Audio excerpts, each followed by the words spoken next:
Hello. Hello guys, we are just going to college today. We three are staying at hostel.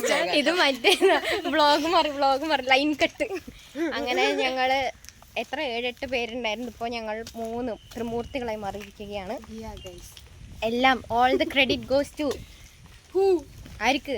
ഇവിടെ ഇല്ലാത്ത ഒരാൾക്ക് അതെ അതെ Wayanad. Miss Dia and Philip. അതെ അതെ, അതുകൊണ്ട് എന്താ നമുക്ക് സ്വസ്ഥത സമാധാനം ഉണ്ട്. അതിനിപ്പോൾ ഞങ്ങൾ 1 മാസം കഴിഞ്ഞു. ഇന്നലെ ഒരുത്തി ഇരുന്ന് കരഞ്ഞു. ഇവിടെ വന്നതിന് ശേഷം 9 മാസമുള്ളത് 9 മാസം ഒരു കുട്ടി ജനിക്കാനുള്ള പ്രായം. അങ്ങനെ അതെ അതെ. ഇംഗ്ലീഷ് കഴിഞ്ഞു ഇത്ര പെട്ടെന്ന്. ഇല്ല, എന്റെ സ്റ്റോക്ക് തീർന്നു. അത് ഇന്നലെ ഒരു ഇതുണ്ടായിരുന്നു ആങ്കറിങ്, അപ്പൊ അതിന്റെ ഒരു എഫക്റ്റിലായിരുന്നു. No. I am always like that. I like to speak in English, you know. അപ്പൊ ലൈൻ കട്ട്, ശരി ബൈ.